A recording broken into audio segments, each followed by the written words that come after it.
Então, hoje, por que repensar esse processo de ensino-aprendizagem sobre o câncer? O câncer é uma doença, então, singular, mas é plural. Pode ser câncer da pele, pode ser um câncer no cérebro, pode ser um câncer no pulmão, um câncer na bexiga, e cada um com fatores de risco diferentes, cada um com consequências diferentes, uns mais mortíferos, outros mais light, né? Então, é uma doença plural nesse sentido. Repleto de mitos, mutações e medos. Quem não tem medo, né, de câncer, que câncer é associado com a morte. Então, e ainda alguns são realmente com uma taxa de sobrevida de menos de 10%, por exemplo, câncer de pâncreas, câncer de pulmão, continuam doenças extremamente graves, enquanto outros já viraram doença crônica. Até por isso também o nosso projeto começou com sobrevivente de câncer, que é um novo problema de saúde pública. Você já vê então a dinamicidade dessa doença. Era uma doença quase fatal para todos na década de 60. Eu digo, se eu tivesse tido leucemia na infância, eu teria morrido, né, nós. E hoje em dia, 83% das crianças com câncer pediátrico são curadas nos Estados Unidos. O Brasil tem a triste notícia de que a gente piorou a sobrevida de câncer pediátrico, né, nos estudos Concord. A gente saiu dos 70%, voltou para 68%. Talvez uma falta de estrutura do nosso sistema de saúde para isso. Enquanto o câncer de mama, a gente tem a mesma sobrevida que o Canadá, que o Reino, até melhor que o Reino Unido. No começo, com uma inflação, como a gente viu, dos casos de sobrediagnóstico, mas a gente melhorou. Então, câncer é singular, é plural, tem mitos, tem medos, mutações, ela é biológica. A gente estuda a célula do câncer, ela é um Wolverine, como diz meu filho, né, cheia de superpoderes, consegue metastatizar, consegue invadir órgãos, consegue fazer a sua própria angiogênese, né, para se alimentar, consegue migrar, então ela tem seus 8, 10, 11 superpoderes, cada vez ela é mais poderosa, né? Cheia de mutações, ela repete a teoria da evolução do Darwin, né? Então uma única célula evolui para dar tudo isso. E ela é também uma doença social, tem uma construção social. Um dia uma médica disse, não, mas ter câncer é a mesma coisa que ter tuberculose. Eu falei, será? Eu acho que as pessoas não pensam assim, não é bem assim, tem toda uma construção social, né, em cima do câncer, até por ela ter passado tantos séculos, talvez sem a gente ter as armas adequadas, ou, não gosto muito de armas, né, mas ter as estratégias adequadas para a gente conseguir driblá-la, e é difícil. É uma doença política também, foi politizada na década de 70, foi quando eu resolvi estudar, porque era a capa da revista Manchete, porque é um desafio da ciência. Talvez a doença mais difícil da gente estudar, talvez a doença que nos acompanha desde o Australopithecus, né? Vocês podem rever lá fora a aula. É uma doença que sempre está, porque ela está em cima do nosso código genético. Ela é o avesso da nossa capacidade evolutiva. Então, se a gente muda o nosso gene para poder se adaptar ao meio ambiente, o câncer é uma consequência disso. Então, ela é uma doença também social e que depende, então, do reflexo de como a gente está na sociedade. Ela é desafiadora, sem dúvida nenhuma. Nada que circunda é fácil, nada que circunda é tranquilo, isso não são palavras minhas, eu tinha esse sentimento, mas o Siddhartha, naquele livro lá de 600 páginas, ele fala isso, né? Nada que circunda essa doença é fácil, tranquilo, e ensinar sobre ela eu não esperaria que fosse diferente, né? Então é um desafio para nós. Mas por que hoje a gente tem que se preocupar com essa doença? Que na verdade ela era a quinta, sexta causa de morte lá em 1920, e hoje, nos países do primeiro mundo, ele é a primeira causa de morte. Cardiovascular, desde 1930, era a primeira causa de morte, mas hoje, com as estratégias até terapêuticas de atividade física, simvastatinas, remédios, mas também mudança das condições sociais e tratamento, o câncer é a primeira causa de morte. Então, começa a provocar que as universidades, na verdade, foram criadas em 1300, né, na Itália, acho que foi a primeira universidade, mas começou a bombar mesmo lá para os 1500, 1600. Então, as universidades são invenções, né, são uma delegação, uma coisa que a comunidade delega o poder de ensinar o que é bom para ela, o que ela precisa, né, para resolver seus problemas, às universidades. Então, essas instituições são criadas lá em 1300, 1500, 1600, começam a proliferar, porque a sociedade delega, né, toda uma legitimidade às instituições formadoras, então, o nível superior, para resolver as necessidades sociais. Então, se câncer é a primeira causa de morte ou é a segunda, aqui no Brasil, ela é uma necessidade. Como nós, profissionais na ponta, temos que resolver as necessidades dos nossos usuários, as universidades devem resolver as necessidades sociais, então respondendo a isso. E câncer é a doença mais cara do sistema de saúde. Aqui, né, é a doença que mais impacta, é câncer. Aqui tem as doenças cardiovasculares, aqui tem malária, tem a HIV, acidentes de trânsito, mas câncer é a doença que mais impacta, né, bilhões. A Inglaterra, agora, na época de eleições, publicou no New England chamado Elephant in the Room, uma reflexão sobre o custo do câncer no sistema de saúde. A Inglaterra calcula que vai custar 2% do PIB deles simplesmente para tratar uma doença, ou essas várias doenças que são o câncer.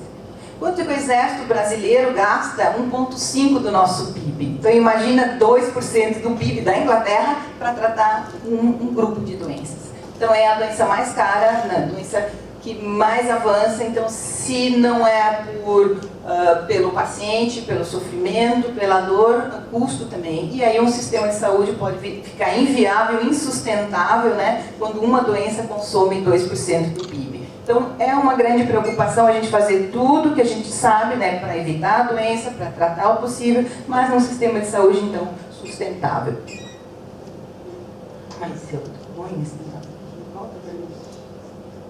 Na verdade, é só para comentar que a gente fez essa linha do tempo, que a gente reviu vários fatos e que a ciência avança sempre em cima dos ombros do primeiro cientista. Nada é geração espontânea, né? O trabalho, como o Edelson está aqui, no dia ele me provocou, né? do Herceptin, que é uma droga, né? A Maria sabe bem, ela foi criada a partir das pesquisas de 1975, de um argentino, né? O César Milstein, que fugiu da Argentina, onde não tinha laboratórios, né? A repressão lá perseguia, ele foi trabalhar na Inglaterra e junto com um alemão eles começaram a humanizar, né, os anticorpos, e a partir dessa pesquisa é que saiu o Herceptin. Então nunca um cientista inventa de hoje, né, sempre baseado, por exemplo, usar o tamoxifeno como prevenção até depois do câncer da mama, já se sabia em 1800 e tanto, né, quando eles tiravam os ovários das coelhas, acho que era, e viam que isso afetava a lactação. Não sabia se do ciclo hormonal, mas se via que outros órgãos, né, tinham influência. Quando castraram animais e que o câncer de próstata diminuiu. Então essas observações, às vezes antes de se saber que existia o estrógeno, isso é em 1927 que, né, se descobriu, a ciência sempre avança através de pesquisas anteriores, de observação. Então a história realmente nos ensina. Por isso é muito importante a gente estudar a história, né, de uma doença. Então, eu pergunto, onde é que estão os Einsteins de hoje? Onde estão os César Milsteins de hoje, né? Como é que a academia pode fazer isso continuar? Né? O câncer, o nosso caranguejo não está resolvido, né? E a gente tem um sistema de saúde novo no Brasil. Se pensar que o sistema de saúde da Inglaterra é de 1948, no pós-Segunda Guerra Mundial, o nosso é da década de 80, 90. Então, 40 anos depois, a gente tem um sistema de saúde que ainda precisa da academia para ajudar a conectar as estações de cuidado, né? A gente tem uma atenção primária há 20 e poucos anos. O CEPOM já existe há 40, porque na década de 70, né, o Brasil investia em hospitais. Então, o CEPOM nunca olhou para a atenção primária. O projeto de sobrevivente, agora ele é obrigado a olhar, porque ele precisa da atenção primária para o cuidado integral do sobrevivente. Então, acho que a academia tem também o papel não só da ciência, né, do câncer, mas também de conectar, de ajudar, pelo menos, a já sair formado da academia, sabendo que isso aqui é uma jornada, que são várias etapas que precisam ser juntadas e não fragmentadas. A fragmentação custa caro, né, para todos nós. Então, a atenção primária, que tem um grande papel no câncer, né, faz a promoção da saúde, entendendo a família, entendendo o contexto, o trabalho, faz a proteção com a vacina do HPV, a vacina da hepatite B, faz o rastreio do câncer de colo de útero, do câncer da mama, que são processos complexos, não é só pedir um exame, faz a suspeita de sinais e sintomas, né? E agora, o novo desafio de todo o sistema de saúde é cuidar dos sobreviventes. Na Inglaterra, 3% da população é sobrevivente de câncer. Nos Estados Unidos, chega a 5% da população. Isso vira um problema de saúde pública. Quem vai cuidar da nova população, né, que a gente gerou? E ela aumenta 3% ao ano nos países com mais envelhecimento. Então, é um novo problema de saúde pública. A atenção secundária e o processo diagnóstico é a aplicação de todas essas tecnologias que a gente foi criando nos últimos séculos. É o raio-x, é o ultrassom, é a tomografia, é o PET scan, é a colonoscopia, as endoscopias. Então, onde que a gente vai usar tudo isso? É dentro do sistema de saúde organizado e se comunicando. A atenção terciária, os hospitais, que sempre existiam, né, ou há muito tempo, faz o tratamento oncológico com aquelas armas, a rádio, cirurgia, quimioterapia, reabilitação também, pesquisa clínica, os cuidados paliativos, que começam ali, mas que podem, na verdade, fazer todo o trajeto de um paciente, porque ele é para alívio de sintomas. Então, eu acho que a academia tem um papel tanto na ciência, de fazer estimular alunos que continuem a tarefa dos pesquisadores anteriores, né, tipo eu e o Edel, que estão saindo, então essa nova geração está sendo desafiada a continuar isso. Né? A gente montou esse curso, né, como eu disse na provocação, e achou um material excelente, talvez o único que tem no mundo, que é esse Ideal Oncology Curriculum for Medical Schools. É um trabalho feito na Austrália, foi na década de... Agora, no ano 2007, acho que isso é publicado, e fizeram toda uma pesquisa com professores, não foi assim na cabeça de um e outro, né? E eles imaginaram que a população quer que um médico de saúde da família saiba sobre câncer. E a gente adaptou isso para ser multiprofissional, que era a nossa tarefa aqui, né? E aí a gente construiu esse curso que, né, acabou na parte técnica no mês passado e hoje a gente está revisando tudo para tentar adaptar isso ao currículo de vocês. E até queria ouvir dos alunos que estão aqui, né, que diferença fez isso que a gente mostrou aqui nesse curso, aparece no currículo e o que não, porque hoje o dia é de vocês, né, dos alunos, para a gente questionar a academia do que estão ensinando. E eu disse que não é fácil, não é fácil. Se fosse fácil, eu já estaria aí, né? Estaria fácil. Não, só falta um pouquinho. Existe esse Journal of Cancer Education. Então, tem quase 30 anos essa revista dedicada especialmente à educação sobre câncer de nível superior.